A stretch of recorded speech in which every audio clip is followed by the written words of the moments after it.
Graduate na nga ng master's degree itong si Jong Hilario. Nagbahagi nga ng inang larawan ang anak ni Jong Hilario na si Sarina sa kanyang page. Ayon nga sa caption ni Sarina sa kanyang ibinahaging larawan ay, "We are proud of you, Daddy," at Jong Hilario. Masters in Public Administration with highest merit. Dito nga siya nagtapos sa World City College.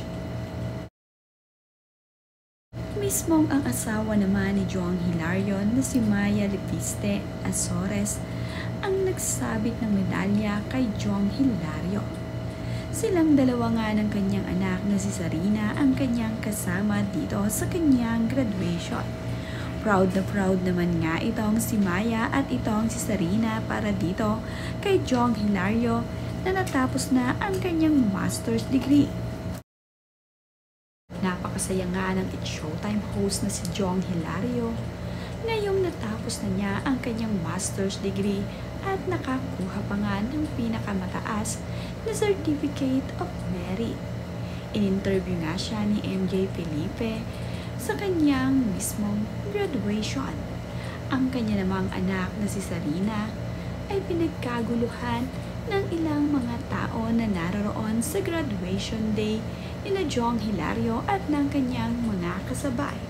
Isa-isa ngang nagpakuha ng litrato ang mga ito dito sa batang napaka-cute at bibong-bibo na si Sarina. Nakakatuwa naman nga ang anak ni Jong Hilario at Maya. Napaka-bibo kasi ng batang ito. Ang lahat nga ng gustong magpakuha ng litrato sa kanya ay kanya namang pinagbibigyan. Talagang marunong pumose itong si Sarina sa camera. Nakakatuwa nga kaya naman ang lahat ay halos gustong magpalitrato sa kanya.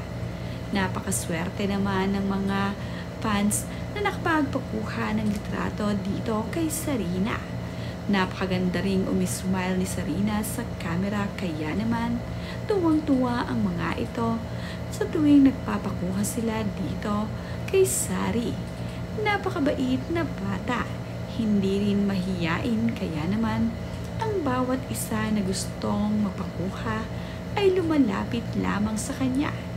Ito namang si Sari ay always ready para sa kanila. Pagharap sa camera ay popost na nga ang batang ito. Nakakatuwa at nakakagiliw talaga itong si Sari o si Sarina Hilario. Narito nga ang video kung paano nga nagpa-cute sa camera itong si Sarina Hilario.